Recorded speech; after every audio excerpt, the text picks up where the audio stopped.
자, 그럼 오늘부터는 우리 전자기학 전공, 기초 전자기학 과목 제목이지만 하여튼 전자기학 전공 파트 들어가도록 하겠습니다. 근데 이제 전공 전자기학이랑 일반 물리학에서 나오는 전자기는 비슷한 것도 있지만 다른 것도 항상 되게 많아서 전공 전자기학에서 알아야 될 내용들도 그런 것들 위주로 해서, 그러니까 일반 물리학에서 다뤘었던 전자기학 있잖아요. 그래서 전기장, 전위, 또 회로 같은 것도 했었고요. 자기장, 또 자기력, 또 전자기 유도, 교류 회로 막 이런 것들도 정리했었는데, 그런 내용은 조금 이제 좀 정리만 할 거고, 우리 전공 전자기학에서는 전공 과목에서만 나오는 내용들이 좀 많이 있습니다. 좀 새로운 내용들도 많이 있기 때문에 이 파트 좀 열심히 우리가 좀 준비해서 하셔야 될 것 중에 하나. 그런데 이게 좀 뭐 매년마다 한 문제 또는 두 문제가 전공에 관련되어지는 문제가 나옵니다. 그러니까 작년에는 전자기학이 5문제가 나왔어요. 전자기학 문제가 5문제가 나왔는데, 근데 작년에 전자기학 5문제는 일반 물리학에서 배운 내용으로도 충분히 그냥 풀 수 있는 문제가 나왔습니다. 그러니까 일반 물리학 좀 심화 문제로 나왔었던 문제가 우리 작년에 5문제가 나왔었는데, 그전에는 일반 물리학만 해서는 풀 수 없는 문제, 그러니까 예를 들어서 이제 라플라스 방정식이라든가 또 변수 분리법, 아주 중요한 내용들이 있거든요. 그래서 그런 내용을 좀 알아야지 풀 수 있는 문제도 등장했기 때문에 우리 전공 전자기학에서 나오는 일반 물리학에서는 안 나와요. 일반 물리학에서는 안 나오고 전공 전자기학에서만 나오는 내용들, 그런 위주로 해서 좀 정리할 거고요. 이것도 마찬가지 우리 4주 동안 정리할 건데 좀 잘, 그러니까 다 우리 뭐 교재에 있는 내용을 다 다루지 않습니다. 여러분 학교에서 아마 거의 다 기초전자기학치가 아마 그리피스로 공부하셨을 거예요. 검정색 책 있잖아요.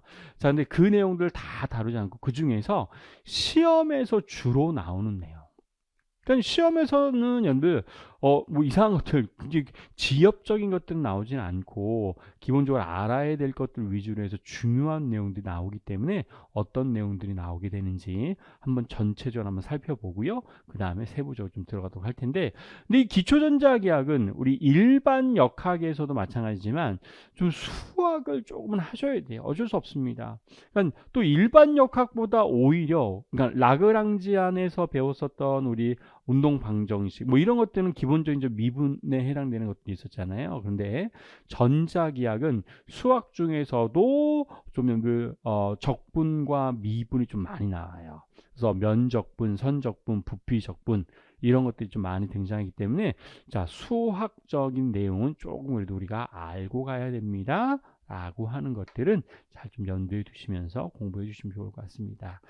우리 교재는 우리 핸드아웃 자료로 이제 우리가 나가게 되는데, 다 카페에 제가 자료 올려 드릴 거니까 카페에 있는 자료 잘 다운 받으셔서 그걸로 여러분들 공부하시면서 활용해 주시면 좋을 것 같습니다. 2025학년도 중등교원 임용 시험 대비입니다. 우리 명물 김학균 전공물리인데 어떤 내용이 있는지 그 내용도 좀 보면서 정리하도록 할게요. 전공이에요. 전공 전자기 학이라고 해서 크게 우리 몇 개의 장으로 구성되어져 있냐면 9개의 장으로 지금 구성이 일어났습니다. 물론 이제 뒤에 더 가긴 하지만 근데 그건 시험용이 안 나오기 때문에 그런 것들 할 필요는 없어요. 그래서 1장에 해당되는 것들이 우리 뭐가 있냐면 늘 벡터 해석이 있고요. 벡터 해석. 내용들만 좀 보도록 하죠. 두 번째가 우리 정전기학의 정전기장. 근데 정전기장에 관련되어져 있어서 우리 이제 일반 물리학에서 다루지 않은 이 정전기학, 전전기장은 여러분들 우리 일반 물리학에서 배운 거랑 똑같습니다. 여기에서 이제 주로 뭐 나오냐면 전기장이라고 하는 게 무엇이냐, 전기장. 그럼 전기장과 전위는 또 어떤 관계가 있습니까? 이런 것들 그대로 나오고, 그리고 우리 어떤 것들들 우리 맥스웰, 우리 전기장에 관한 가우스의 법칙. 가우스 법칙이 요 정전기장에서 그대로 일반 물리학 시간에 배웠던 내용들 그대로 나오게 됩니다. 근데 벡터 해석이 좀 특이하죠. 벡터에서 이제 수학적인 내용을 해서 우리 두 가지 아주 중요한 개념. 자, 발산 정리와 발산 정리, 그다음에 회전 정리라고 하는 우리 스토크스 정리라고 하죠. 자, 발산 정리는 우리 그린 정리, 또 여러분들 발산 정리, 또 우리 가우스 시어렘이라고도 표현해 주고, 우리 회전 정리는 우리 스토크스 정리라고 하는데, 자, 이런 것들 우리는 뭘 통해서 나타내 주는 것들은 우리 연산자, 대리라고 하는 연산자, 델 연산자는 이제 계속 나오니까 우리 이 의미들. 근데 이게 좀 수학적인 내용이라서 우리 의미만 알고 갈 거지 뭐 우리가 수학을 하려고 하는 건 아니거든요. 그래서 델 연산자가 어떤 의미가 있고 그런 것들을 이용해서 발산 정리하고 회전 정리 같은 것들은 어떻게 기술되느냐 이런 것들을 잘 정리해 주면 돼요.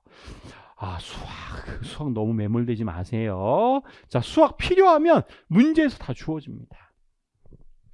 자, 그래서 일단 우리 벡터에서는 이런 내용들, 일단 정전기장은 일반 물리학에서 나오는 내용들이 주로 나오는데 이 즉 전기장과 전위를 구하는 방법에 대한 스토리입니다. 근데 구하는 방법이 좀 여러 가지가 있어요. 우리 특수한 기법이라고 해서 전기장과 전위를 구하는 방법입니다. 특수한 기법이라고 우리가 얘기를 해서, 자, 여기 이제 일반 물리학에서는 안 나오고 우리 전공에서만 나오는 내용들에 해당되죠. 자, 그래서 우리 어떤 걸 이제 라플라스 방정식이라고 하는 게 우리 뭐가 있고요. 라플라스 방정식, 그 다음에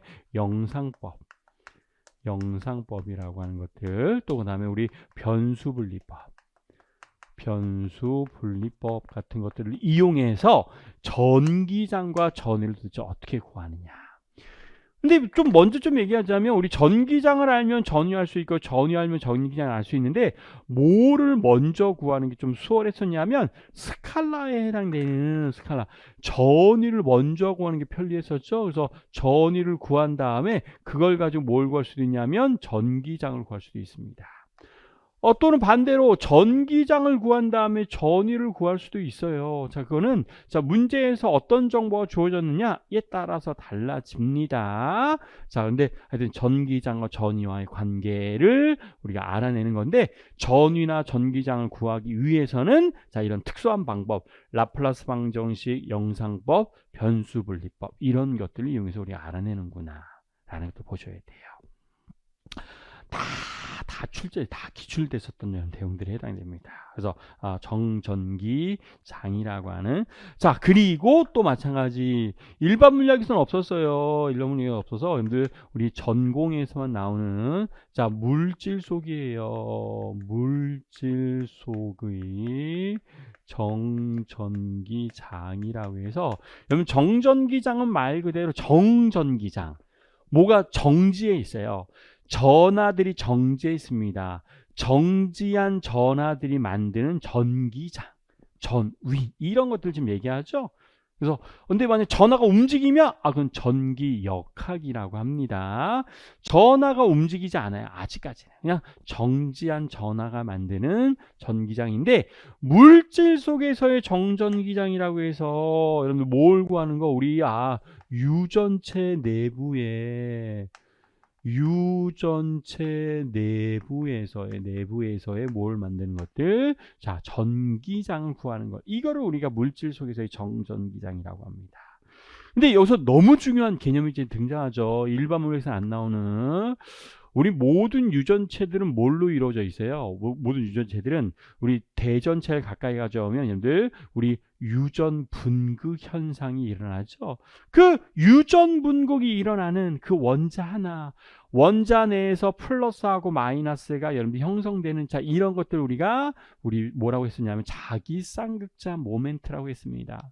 그럼 단위 부피당 자기 쌍극자 전기 쌍극자 모멘트. 우리 뒤에 이제 자기 쌍극자 모멘트도 나오고 전기 쌍극자 모멘트도 등장하죠. 그럼 단위 부피당 전기 쌍극자 모멘트를 너무 중요하죠. 우리는 편극 밀도라고 해서 편극 밀도 이건 너무 중요합니다. 그래서 자, 우리 속박 전하 밀도, 편극 밀도에서 여러분들 속박 전하 밀도라고 하는 것들 우리가 표현해 줄 겁니다. 그래서 속박 면전화 밀도, 속박 부피전화 밀도를 뭐를 이용해서 편극 밀도라고 하는, 자 이렇게 P라고 자 이렇게 쓰지요. 자 그래서 그냥 P랑 좀 헷갈리기 때문에 짝대기 2개 써가지고요, 편극 밀도는 자 이렇게 표현할 거예요. 그래서 편극 밀도의 정의는 단위 부피랑 우리 전기 쌍극자 모멘트를 우리가 편극 밀도라고 우리가 정의하죠. 그래서 편극 밀도를 이용해서 속박 전화 밀도는 우리가 어떻게 표현할 겁니까? 라는 것들을 우리가 얘기해 줄 거고요. 그럼 이때 여러분 도체가 아니라 부도체가 만드는 전기장은 우리 자유전하에 의한 전기장도 존재하지만 유전체에 의한, 즉 편극 밀도 때문에 생기는 전기장도 같이 고려해야 됐었습니다. 그래서 우리 가우스의 법칙 약간 좀 여러분들 수정이 좀 되죠. 그래서 우리 대체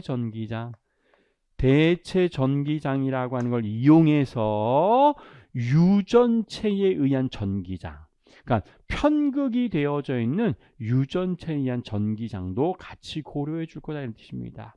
그래서 우리 가우스의 법칙을 약간 수정을 해서, 자 우리 도체에 의한 전기장, 즉 전하에 의한 전기장뿐만이 아니라 이 편극 밀도 때문에 생기는 전기장도 같이 고려해서 전기장을 우리가 계산하는 방법, 이런 것들에 대해 정의할 거예요. 그래서 정전기장은 주로 이제 누구에 대해서, 정전기장은 여러분들 이제 도체죠. 자, 도체에 대해서 우리가 자, 전기장을 계산한다면 물질 속에서의 전기장은 어디에서 여러분들?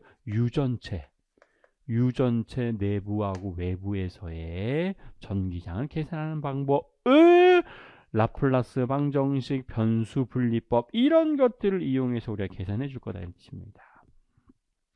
그리고 이때부터 나오는 아주 중요한 개념이 이제 등장하죠. 우리는 전기장에서부터 나오는데 우리 이것도 이제 일반 물리학에서는 없어요. 우리 경계 조건이라고 하는 걸 이용해서, 경계 조건이라고 하는 걸 이용해서 변수 분리법, 라플라스 방정식 같은 것들을 이용할 때, 자, 이런 것들을 이용해서 경계 조건 사용하게 돼요. 그래서 우리 바운더리 컨디션이라고 하는 아주 중요한 조건이 있었죠. 전기장과 전유에 관련되어져 있는. 그렇죠? 자, 그래서 두 가지 비교하시면서 정리해 주셔야 돼요. 물질 속에서의 전기장도 뭐 잘 기억해야 되냐면 경계 조건입니다. 경계 조건에 해당되는 내용들 가지고 물질 내부하고 외부에서의 전기장을 어떻게 구할 거냐. 이런 것들이 이제 여러분들 전기장에 관련된 내용들을 배우는 내용들에 해당돼요. 자, 내용 많아요. 새로운 내용이 정말 많습니다. 근데 일반 역학도 내용 많았었잖아요. 우리 일반 물리학에서 안 배우는 내용을 우리 일반 역학에서 전공 들어가서 많이 배웠는데, 전기장도 일반 물리학에서 배웠던 전자기 말고도 전공에서 배우는 전자기 내용도 많습니다. 그래서 자, 이런 것들 참 이제 뭐 물리가 물론 계산도 하고 여러 가지 이제 공식도 등장하지만, 저도 이제 많이 강조드리는 게 외우셔야 돼요. 기본적인 정의, 공식 이런 건 알고 있어야지 우리가 문제를 풀 수 있기 때문에. 우리 학교 다닐 때처럼 뭔가 증명하고 막 이런 게 중요한 게 아니라 시간 내에 90분 내에 11문제 12문제 풀어야 되잖아요. 그렇기 위해서는 기본적인 공식 알고 있어야지 풀 수 있습니다. 제가 자주 강조드립니다. 외울 건 외우셔야 됩니다.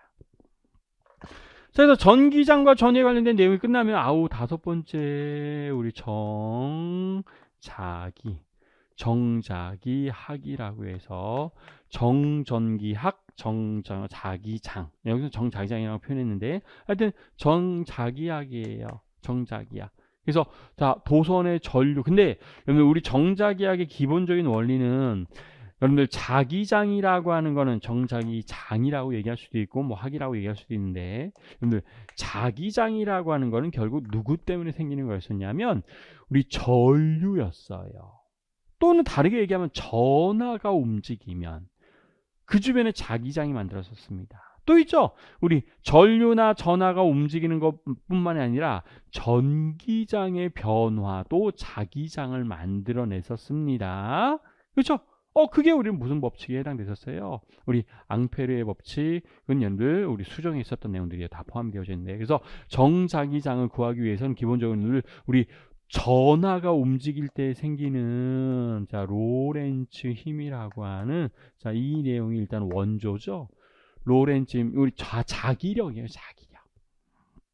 그래서 로렌츠 힘이라든가 또 우리 일반 물리학 시간에 이미 배웠었던 내용들 우리 어떤 것들이 있었냐면 자 비오 사바르의 법칙이면서 자기장도 구했고요. 대칭성, 그러니까 비오 사바르의 법칙을 이용해서 저 자기장도 구했지만 우리는 앙페르의 법칙을 이용해서도 자기장 구할 수 있었습니다. 근데 앙페르의 법칙은 아무데나 막 쓰는 거 아니었습니다. 얘는 어떤 경우에들 자기장이 대칭성이 있는 경우에 앙페르의 법칙을 썼었습니다. 자기장도 마찬가지로 여러분들 가우스의 법칙은 언제 쓰는 법칙이었어요? 이것도 여러분들 대칭성. 가우스의 법칙도 대칭성이 있을 때 쓰는 법칙이 자 우리 전기장이 대칭성이 있을 때 그 전기장의 세기를 구하기 위해서는 가우스의 법칙을 이용했었죠. 근데 좀 더 일반화시켜서 얘기하자면 일반적인 전기장은 우리 쿠울롱의 법칙이라고 해서 쿠울롱의 법칙을 이용해서 우리 전기장을 직접 수학적으로 계산할 수도 있었습니다. 그러니까 선전하가 만드는 전기장, 면전하, 원판이 만드는 전기장 이런 것들은 다 쿠울롱의 법칙 이용해서 구해줄 수가 있었습니다. 그렇죠? 고리가 만드는 전기장, 원판이 만드는 전기장, 일부 그러니까 유한한 선전하가 만드는 전기장 이런 것들은 다 우리 쿠울롱의 법칙이었어요.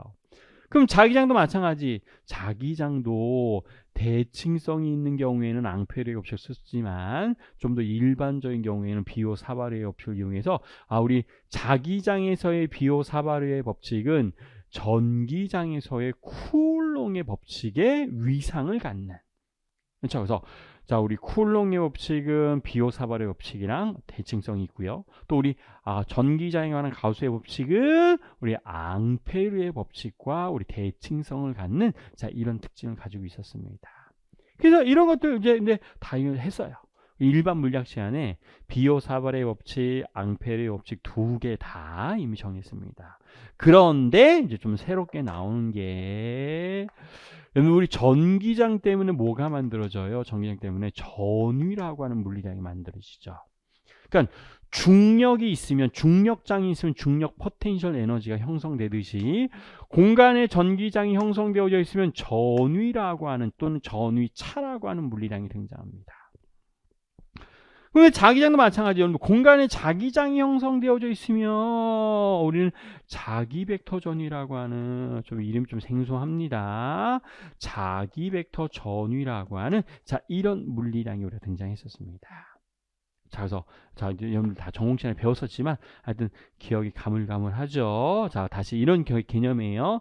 전기장이 형성이 되어져 있기 때문에 우리 그 공간에는 뭐가 형성되냐면 전위차가 형성되듯이 자기장이 있는 공간에는 자기 벡터 전위라고 하는 물리량이 형성이 되는구나 라고 하는 자 이거 잘 기억해 주세요. 벡터 전위 또는 자기 벡터 전위 자기는 좀 생략해 줄 수도 있습니다. 그래서 벡터 전위라고 하는 물리량은 또 어떤 의미가 있는지 얘는 보통 어떻게 써요? 여러분들 A라고 자 보통 이렇게 쓰죠. 자기 벡터 전위는 A. 자 그래서 정자기장은 자 이런 것들이 있었고 얘도 마찬가지. 자, 여섯 번째는 물질 속입니다. 물질 속에 우리 정자기장이라고 얘기를 해줄 수가 있어서 유전체 내부에서 정전기장을 계산하듯이 물질 속에서의 정자기장이라고 해서 자 이때는 자 우리 자기쌍극자 모멘트 그렇죠. 자기쌍극자. 그럼 단위 부피당 자기쌍극자 모멘트의 정의를 우리는 뭐라고 하냐면 저희가 평균 밀도라고 한다면 이것은 자화 밀도라고 합니다. 자화 밀도라고 해서 누구랑 대칭적이에요? 편극 밀도랑 대칭에 해당되는 자 그런 물량에 해당됩니다. 자화 밀도. 그래서 자화 밀도를 이용해서 우리는 어떤 것들을 표현할 수 됐었냐면 자, 속박 전류 밀도라고 하는 자, 요 개념. 그래서 속박 표면 전류 밀도, 속박 부피, 전류, 밀도, 자 이런 것들이 등장해야 됐었습니다. 자, 그래서 자와 밀도 이용해서, 자 자와 밀도는 단위 부피당 쌍극자 모멘트를 우리는 자와 밀도라고 했었습니다. 그래서 편극 밀도에 대응되는 물리량으로 자와 밀도가 우리가 등장을 할 거고요. 또 마찬가지 물질 속에서의 정자기장은, 자 우리 자유전류라고 하는, 전류가 흘러가면 자기장이 생기죠. 근데 그 전류 때문에 만들어지는 우리 자와 밀도가 존재합니다. 그럼 자와 밀도에 의한 자기장도 똑같이 존재하게 돼요. 유전체 내부에서는 편극 밀도 때문에도 전기장이 형성되었었죠. 그러면 물질 속에서의 자기장도 우리 자와 밀도 때문에 생기는 자기장도 계산해 주셔서, 그래서 전기장은 대체 전기장을 우리가 계산했지만 우리 물질 속의 자기장에서는 우리 보조장이라고 해서, 보조장, 자와 밀도에 의한 자 우리가 보조장, 자기장, 자와 밀도에 의한 자기장도 고려한, 자 우리 자기장을 계산할 건데 보조장이라고 하는 이용해서 우리가 계산해 줄 거다 이런 뜻입니다.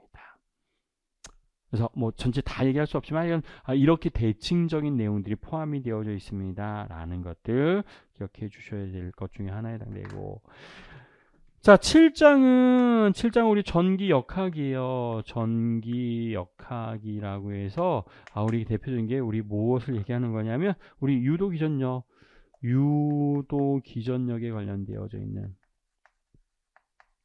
그렇죠? 렌츠의 법칙입니다. 패러데이 법칙, 패러데이 법칙을 자 전기역학 파트에서 우리가 다룰 것 중에 하나에 해당돼요. 그래서 우리 패러데이 법칙에서 우리 일반 물리학에서 배웠던 내용 그대로, 그렇죠? 어떤 코일 주변의 자석이 상대적으로 움직이면 전기가 만들어지는, 자 내용들을 그대로 우리가 보시면서 정리할 거고, 자 8장의 보존 법칙, 뭐 특별한 거 어려운 거 없고 그냥 에너지 보존이랑 똑같거든요. 자 그래서 이런 것들 정리할 거고요. 자 9장이 중요해요. 9장이, 자 우리 전자기파라고 해서, 전자기파. 여러분 우리 전자기파는 이제 광학에서 배우는 내용들이 다 우리 전자기학에서부터 우리 뻗쳐서 나간 과목이 이제 광학이죠.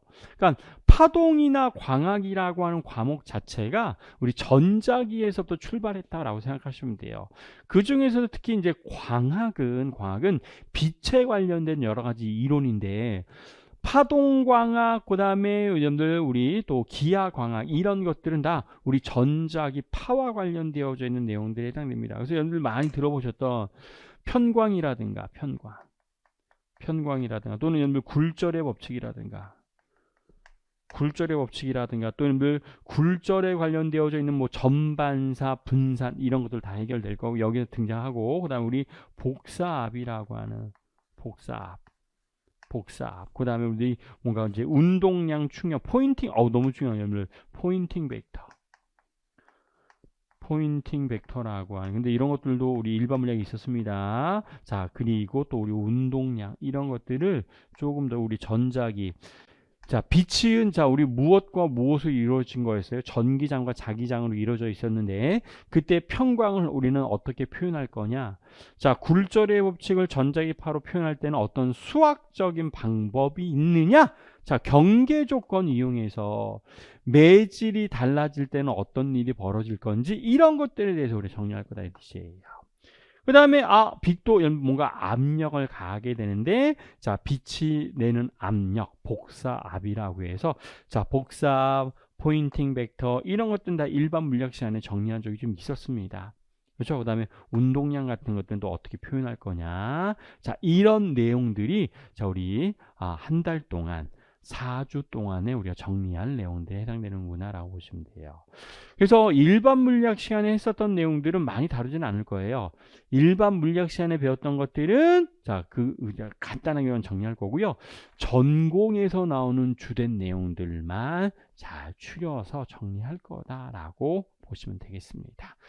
일반 물리학 시간에서 나왔던 내용까지 다 포함하려면 우리 진도를 나가지 못해요. 자, 그래서 우리 전전기장이라고 하는 전공에 관련되어져 있는 내용들은 어떻게 배우게 되는지, 자, 전체적인 좀 흐름을 좀 알고 있으시면 좋을 것 같아요.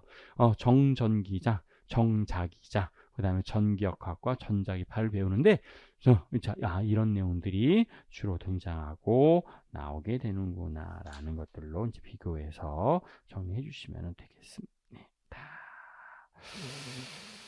자, 그럼 좀 넘어갈까요? 자, 넘어가서 자, 1장에 해당되는 내용들. 근데 1장 거의 이제 수학적인 내용인데 그 중에서 우리 주로 많이 쓰이는 것들만 주로 좀 얘기를 해보도록 할게요. 자, 1페이지 보시면, 자, 기울기라고 해서 나와져 있는데, 자, 하여튼 쭉 나와져 있습니다. 자, 근데 이거 따로 좀 정리할 건 아니고요. 자, 1장이에요, 1장. 1장의 벡터 해석이라고 하는, 자, 요 내용들에 대해서 정리할 건데요. 자, 먼저 그냥 바로 갈게요. 자, 이제 수학적인 기호죠. 우리 대일연산자를 먼저 좀 우리 정리하고 가도록 하겠습니다. 대일연산자라고 우리가 표현해서 우리 자 요렇게 표현하죠. 역삼각형의 우리 벡터입니다. 자, 우리 얘는 어떻게 정의하냐면, 자, x 햇에 라운드 x분의 라운드 플러스 그 다음에 y 햇에 라운드 y분의 라운드 플러스, 자, 우리 z 햇에 라운드 z분의 라운드, 자, 요렇게 우리가 정의한 것을 우리가 대일연산자라고 합니다. 자, 기본적인 의미는 각각의 기울기예요, 기울기. x, y, z축에 대해서 자, 얼마나 변하느냐를 나타내주는 물리량으로 우리 연산자, 대일연산자라고 자, 이렇게 정의합니다. 자, 대일연산자 당연히 이건 뭐 우리 물리에서 계속 나올 거니까 잘 좀 기억해서 보셔야지 될 것 중에 하나에 해당돼요. 그래서 대일연산자라고 부르고, 얘는 자 이렇게 해서 x축 방향의 변화량, y축 방향의 변화량, z축 방향의 변화량을 각각 편미분한 값을 우리가 대일연산자라고 합니다. 3차원이에요. 그럼 1차원이면 뭐만 등장할 거예요? 1차원은 얘만 등장할 거고, 2차원이면 이렇게 2개 등장하면 되고요. 3차원이면 3개가 다 등장하면 되는데 3차원이 나오는 경우들이 그렇게 많지는 않습니다. 자, 그러면 자, 얘네들이 자 이거 이제 이름이 이제 3가지가 있죠. 대일연산자는 이름이 3가지가 있습니다. 첫 번째는 자, 대일연산자가 여러분들 연산자라고 하는 거는 뒤에 있는 물리량에다가 어떻게 계산을 할 건지를 나타내 주는 것을 우리가 연산자로 정의하죠. 뒤에 있는 물리량이 어떻게 정의할 거냐. 자, 그럼 얘가 스칼라 함수의 작은 이유예요. 스칼라 함수. 예, 작용합니다. 이건 무슨 얘기냐면 스칼라 함수. 뭔가 t라고 하는 스칼라 함수가 있다면 자, 이렇게 쓸 거예요. 이 t는 스칼라 함수라고 할 거예요. 스칼라 함수. 그러니까 스칼라. 우리 물리에서 스칼라 있잖아요. 에너지, 전위 이런 게 다 스칼라죠. 그렇죠? 그럼 그런 것들에 대해서 작용하면 자, 얘는 우리 무엇이라고 하냐면은 그레디언트 자, 언트 우리가 t라고 자 이렇게 읽어서 이건 말 그대로 기울기예요, 기울기. 각각 x축, y축, z축 방향의 기울기가 어떻게 되겠습니까? 라는 것들을 나타내 줄 때, 자, 그레디언트 t라고 자, 요런 그레디언트라고 읽어주시면 돼요. 기울기예요, 기울기. 각각의 성분의 기울기. 기울기다. 이런 뜻입니다, 기울기. 그럼 우리 기울기가 나타내주는 가장 대표적인 내용들이 뭐가 있었냐면, 이건 일반 물리학 시간에서 잠깐 정리했었습니다. 우리 어떤 것도 있었냐면, 우리 전위에 우리가 뭘 취하면, 여러분들 그레디언트 대일연산자를 취하면 그레디언트 V라고 자 읽어주셔야 되고, 이때 얘는 우리가 무엇을 의미합니다? 마이너스 2라고 하는 전기장을 의미합니다. 라고 배웠던 게 이거 하나 있었습니다. 여러분들은 일반 물리학 시간에 주로 이제 뭐라고 많이 배웠었냐면, 전위는, 전기장은 마이너스, 자, dr분의 dv라고 하는 자, 이런 식이 있었을 겁니다. 이때 dr분의 d 대신에, 그레디언트 요거 바꿔준 거예요. 1차원이면 dx분의 d, 2차원이면 dx분의 d, 또 여러분들 라운드 x, 라운드 y 같은 것들이 등장하죠. 그래서 이런 거 어디에서부터 유도된 거예요? 여러분 전위차라고 하는 물리량은 마이너스 인테그랄 E.dr이라고 하는, 자, 우리 이렇게 전기장과 저위와의 관계식을 통해서 나온 식이었었죠.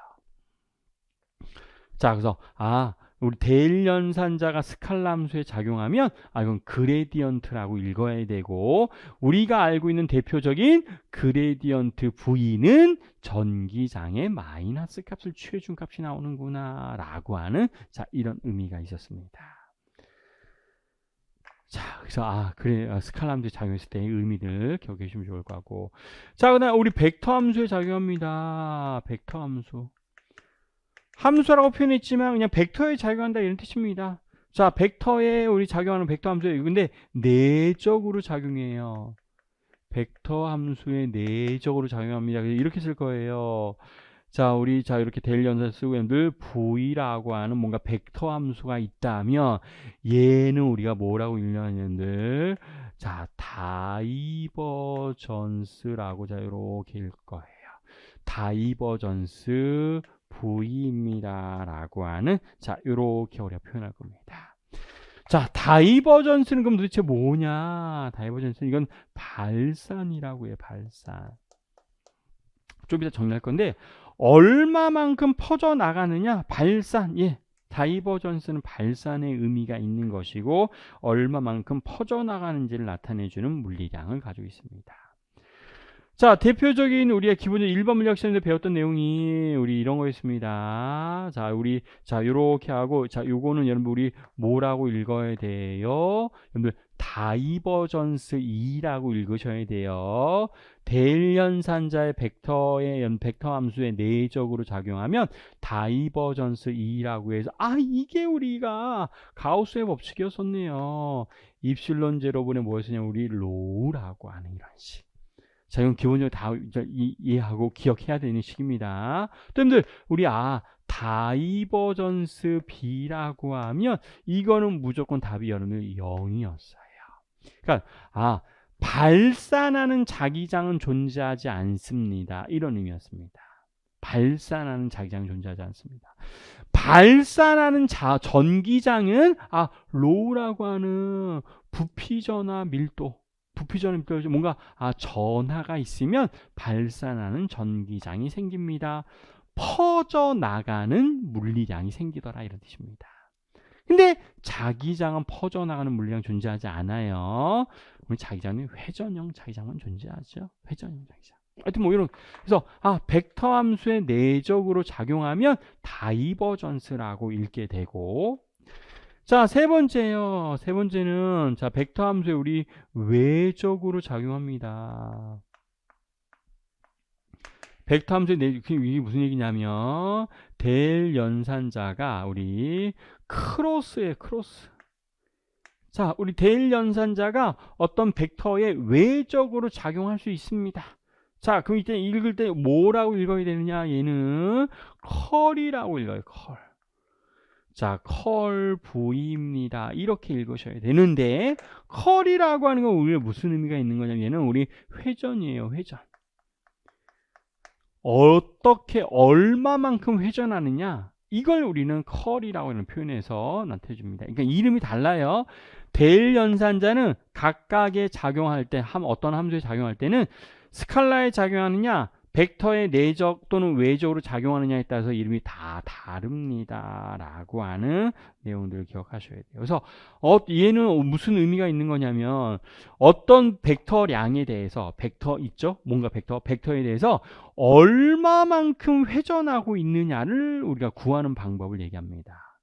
그래서 대표적인 우리 회전에 관련되어져 있는 거는, 자, 컬 B라고 이렇게 표현하죠. 컬 B는, 자, 뮤제로 J라고 하는, 자, 이런 식이 있고요.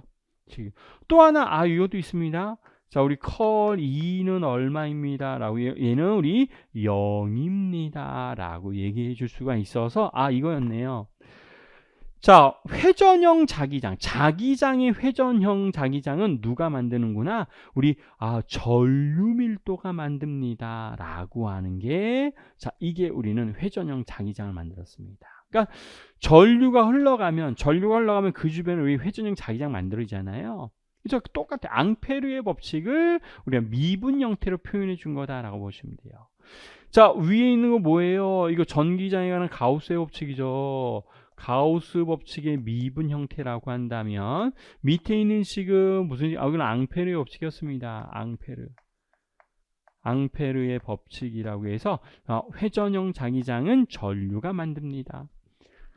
그다음 회전형 전기장은 존재하지 않습니다. 발산형 자기장 존재하지 않습니다. 회전형 전기장은 존재하지 않습니다. 요 두 개는 그냥 명제죠. 우리 맥스웰 방정식 중에서 그냥 정해져 있는 식. 그래서 요 내용들을 일단 기본적으로 기억해 주셔야지 될 내용들에 해당되는데, 근데 회전형 전기장은 우리 뒤에 이제 우리 어떤 것들에 대해서 배울 거냐. 이건 진공 중에서 성립해요. 회전형 전기장을 만들 수도 있습니다. 그건 우리 앙페르의 우리 어떤 거에서 앙페르 맥스웰 방정식에서 이제 등장하는 내용들도 있긴 있습니다. 자, 그래서 여하간 자, 요거는 이제 여기 대칭적이다라고 하는 의미에서 좀 얘기한 거고, 자, 이게 항상 영어는 아니에요. 회전형 전기장은 또 우리 등장하는 내용들이 좀 있긴 있죠. 회전형 전기장. 이게 패러데이의 법칙에서 우리 어떤 것도 있었냐면 패러데이의 법칙에 해당됐었습니다. 자, 그래서 얘는 우리 어떤 것들 우리 패러데이의 법칙은 유도 기전력이랑 관련되어져 있는 내용들에 해당했습니다. 그렇죠? 그래서 얘는 자 마이너스 자 dt분의 d 자 우리 파이 b 근데 b라고 하는 값이랑 자 우리가 써줄 수 있었고요. 자 회전형 전기장이에요.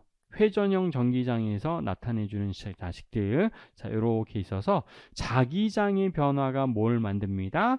회전형 전기장을 만듭니다 라고 하는 자 이런 내용들이 또 우리 전기장에 관련된 이거 패러데이 법칙에 해당됐었습니다. 패러데이 법칙. 그렇죠? 그래서 영은 아니지만 하여튼 이런 내용들도 우리 포함이 되어져 있구나 라는 것까지는 자 비교해 주시면 돼요. 자, 그래서 여하간 우리 스칼라에 작용하느냐 대일 연산자는 앞으로 굉장히 좀 많이 나올 거고요. 자, 그거에 관련되어서 있어서는 자, 요 세 가지 스칼라에 작용하느냐, 벡터에 작용하느냐, 벡터에는 내적으로 작용하느냐, 외적으로 작용하느냐에 따라서 이름이 달라요. 자, 그레디언트, 다이버전스, 컬이라고 하는 세 가지의 이름으로 표현해 줄 수가 있습니다. 라고 하는 내용도 좀 비교해 주시면 돼요. 자, 그러면 자 뒤로 넘어가시면 우리 발산 정리라고 하는 게 있습니다. 발산 정리. 자, 발산 정리는 우리 그린 정리라고도 하고요. 그린 정리 또는 가우스 시어내면 가우스 정리라고 합니다. 가우스 정리라고 해요. 자, 발산이라고 하는 거. 자, 이런 의미예요. 발산이라고 하는 거는 우리 다이버전스라고 좀 전에 표현했는데, 자, 발산은 자 이런 거예요. 자, 얼마나 어떤 물리량이 얼마나 퍼져 나가는가를 나타내주는 물리량. 그러니까 뭔가 퍼져 나가는 정도를 나타내주는 것들로 우리가 표현해주는 게 우리 발산입니다라고 여러분 생각해 주시면 돼요. 어떤 벡터가 자, 그러면 우리 이렇게 우리 표현해 보도록 하죠. 자, 발산은 자, 요렇게 표현해서 A 벡터의 대일 연산자를 취하면 이건 다이버전스 A라고 했습니다. 근데 다이버전스는 자, 전개해 주면 여러분들 X 회세 라운드 X분의 라운드 플러스 Y 회세 라운드 Y분의 라운드 자, 우리 Z 회세 라운드 Z분의 라운드에다가 내적하는 거예요. 여러분들 AXX에 플러스 자 AY 그 다음에 Y에 플러스 AZZ에 이렇게 세 가지로 표현되어져 있는 자 우리 벡터로 표시할 수 있습니다. 자 그럼 전개하면 내적은 같은 성분끼리만 남아야 될 거잖아요. 자, 그래서 얘네들을 계산해 주면 당연히 우리 스칼라가 나오죠. 자, 그래서 얘는 라운드 x분의 라운드 ax 플러스 라운드 y분의 라운드 ay 플러스 라운드 z분의 라운드 az라고 하는 값을 표현해 줄 수 있어서 각각 성분에 대한 점들 우리 기울기를 나타내 주는 물리량으로 표현해 줄 수 있습니다. X 성분의 변화가 얼마냐, Y축 성분의 변화가 얼마냐, Z축 성분의 변화가 얼마냐 라고 하는 것들을 나타내주는 물리량에 해당되더라 이런 뜻입니다. 그래서 이거 일단 결론부터 얘기하자면 자 이거예요. 오늘 발산 정리 한마디로 이렇게 표현할 수 있습니다. 자 어떤 벡터량에 대해서 우리 만약에 발산하는 정도를 자 d 타우라고 하는 미소부피입니다. 미소부피 전체 부피에 대해서 이걸 적분해 준 값은 우리는 무엇으로 바꿀 수 있냐면 자 우리 그레디언트 A인데 부피에 대해서 적분해 주시면 전체 부피입니다. 그럼 얘는 자 인테그랄 뭐랑 똑같다라고 얘기했냐면 늘 V에다가 ds입니다. 또 A라고 표현하니까 좀 그러니까 이거 V라고 어떤 벡터 함수예요. 벡터 함수. 그 다음에 여기는 우리 A라고 자 이렇게 해서 표현할게요. A. 자 요게 우리는 무슨 정리냐면 자 이건 표면적입니다. 자 S라고 자 이렇게 표현할 건데 자 발산 정리를 자 이렇게 그냥 표현한 거예요. 이게 정의예요. 발산 정리의 정의. 자 이게 도대체 무슨 얘기냐.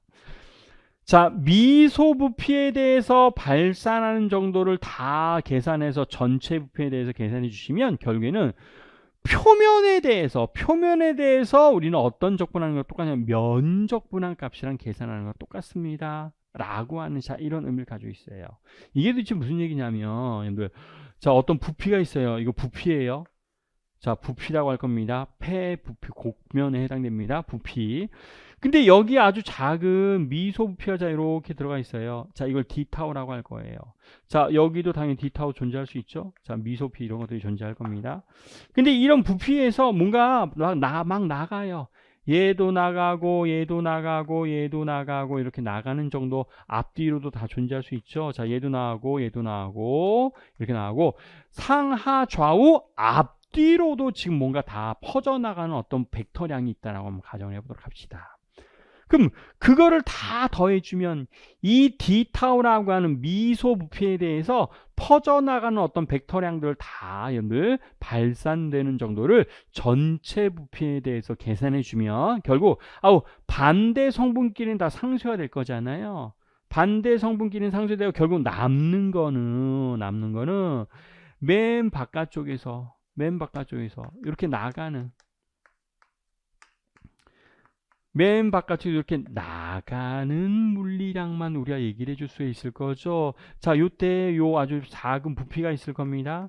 요 작은 면적을 dA라고 하는 미소 면적 벡터라고 한다면 그러면 결국 요 작은 부피에서 나가는 물량을 다 더하면 반대 성분끼리는 다 상쇄가 될 거고 결국 표면에서 나가는 표면을 통과하는 모든 벡터량들을 우리 계산해 준 거랑 똑같습니다. 자, 이런 의미예요. 작은 부피에 대한 우리 어떤 발산하는 정도를 다 더하면 결국 표면에서 나가는 물리량만 더해주면 이거예요, 이거. 자, 우리 면적 벡터는 우리 뭐랑 같아요? 면적 벡터의 방향과 그다음에 벡터의 방향의 나란한 성분끼리 즉 면에 대해서 수직으로 나가는 방향을 얘기하는 거죠. 우리 면 벡터라고 하는 거 계속 나옵니다. 면 벡터 또는 면적 벡터 또는 수직항력 벡터라고도 많이 표현하는데 자, 면 벡터는 나중에 우리 n-이라고 하는 자 이런 단어로도 아주 많이 표현할 거예요. 그래서 맨 바깥쪽 표면에서 나가는 것들을 다 더해준 값이 결국 작은 부피에 대한 다 모든 것들을 더해준 값이랑 같습니다. 라고 내가 얘기를 해줄 수가 있다는 뜻입니다. 그래서 이건 당연히 스칼라가 나와요. 이건 스칼라입니다. 스칼라. 자, 그래서 발산 정리 얼마나 퍼져나가는지. 근데 이건 수학적인 내용이잖아요. 이런 수학은 그냥 문제에서 주어지거나 또는 기본적으로 좀 알고 있고 이게 수학적으로 어떤 의미가 있고 자주 이런 것들은 다루지 않습니다. 그럼 뭘 얘기하고 싶냐면 우리 전기장이에요, 여러분들. 플러스 Q라고 하는 점전화가 있으면 우리는 뭘 얘기해 줄 수 있어요? 얘가 이렇게 뭔가 전기장이 항상 이렇게 나가는 방향으로 표현해 줄 수 있었죠? 그렇죠? 그럼 얘는 발산을 잘 하는 거예요.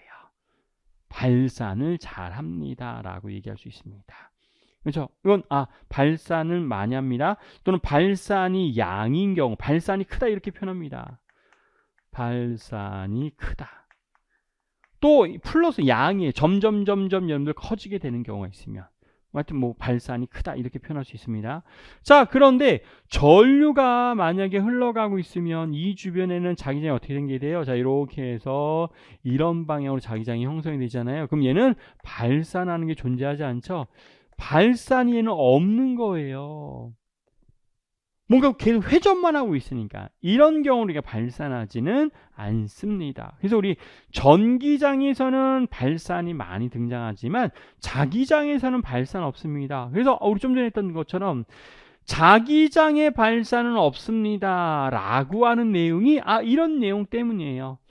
얼마나 퍼져나가는지를 나타내 주는 게 우리가 발산이라고 하는데, 자, 그거에 대해서는 우리 자기장은 존재하지 않고 전기장은 발산이 크다 이렇게 정의한다 이 뜻입니다.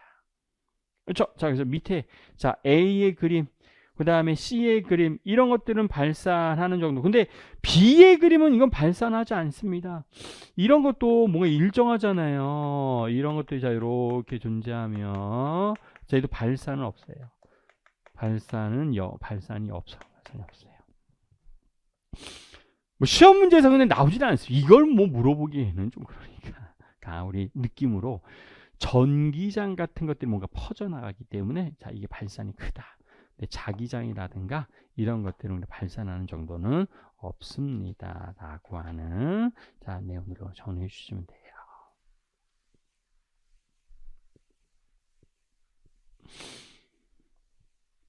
자, 그 다음에 우리 뒤로 회전 정리예요. 회전 정리. 자, 발산 정리하고 회전 정리. 이 두 가지 제일 중요해요. 회전 정리라고 해서 스토크스 정리라고 얘기해 줍니다. 스토크스 정리. 자, 회전 정리, 자, 스토크스 정리, 발산 정리. 얼마만큼 회전하고 있느냐, 이걸 나타내 주는 게 우리 회전 정리에 해당이 됩니다. 근데 이거는 좀 해주셔야 될 것들이 있습니다. 뭐냐면, 자, 어떤 벡터에 우리 이렇게 해서 만약에 우리 델 연산자가 우리 외적으로 작용하면 이걸 뭐라고 읽는다고요? 컬 A라고 읽지요. 자, 컬은 잘 좀 기억하셔야 돼요. 그럼 얘는 컬입니다. 그럼 컬은 우리 계산할 때 이렇게 해서 이렇게 행렬로 표현해 주는 게 좀 편리하죠. x, y, z 해석문이 자 이렇게 있고, 자 얘는 라운드 x분의 라운드, 라운드 y분의 라운드, 라운드 z분의 라운드, 그리고 ax, ay, az가 자 이렇게 우리 표현될 수가 있어서 우리 세 덩어리가 등장했네요. x의 성분, 그 다음에 y의 성분 플러스 자 이렇게 z의 성분, 이렇게 세 가지로 등장해 줄 수가 있었습니다. 자, 이건 뭐 우리 많이 했었으니까. 자, 그럼 얘는 라운드 y분의 라운드 az 마이너스 라운드 z분의 라운드 ay. 그렇죠? 또 y의 성분은 라운드 z분의 라운드 az 마이너스 라운드 x분의 라운드 az. 또 z의 성분은 우리는 자 라운드 x분의 라운드 ay 성분 마이너스 라운드 y분의 라운드 ax 성분. 자, 이렇게 해서 회전하는 것들을 직접 우리가 계산해 줄 수가 있었습니다. 자, 근데 이걸 이제 수식을 좀 정리하자면 자 이렇게 표현할 겁니다. 자, 회전 정리 수식의 일반적인 표현입니다. 자, 인테그랄 어떤 자 우리 대일 연산자가 우리 뭐에 작용하면 벡터 함수에 작용한 것들을 대해서들 다 dA라고 하는 자 이거 면 벡터 미소 면적 벡터 자 이거를 다 더해준 값은 뭐랑 같습니다.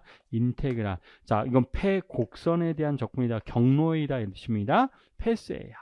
그래서 얘는 V 다 DL이라고 하는 자 이런 값으로 표현해 줄 수가 있었던 게 요게 우리가 회전 정리에 해당돼요. 스토크스 정리입니다. 예전에 시험 문제에서 주어지기도 했지만 하여튼 뭐 기본적으로 좀 여러분 알고 있으셔야지 될 것 중에 하나야 되는데 이게 도대체 무슨 얘기냐면 자 여기에 면이 있어요. 지금 면이 있습니다. 자 그럼 DA에 대해서 DA 미소 면적이에요. 면적이 자 이렇게 있다라고 할 거고 자 이렇게 있다라고 자 이렇게 설정해 보도록 하겠습니다. 그러면 얘네들이 회전해요. 그럼 우리 면적 벡터의 방향도 우리 오른손 없이 따라가죠. 이렇게 돌렸을 때 엄지가 요 면적 벡터의 방향이었습니다. 자 그러면 자 이렇게 회전하는 것도 있을 거고 이렇게 해서 회전하는 것도 있을 텐데 그럼 요 DA라고 하는 미소 면적에 대해서 뭔가 회전하는 것들을 다 더해주면 이걸 다 더해준다는 뜻입니다. 그럼 얘도 마찬가지 반대 성분은 다 상쇄가 됩니다. 반대 방향의 성분 다 상쇄가 돼요. 저는 이제 두 개만 그랬지만 실제로 굉장히 많을 거니까 다 더해주면 결국 뭐만 살아남게 될 거냐면 맨 바깥쪽 테두리의 회전선만 남게 되겠지요.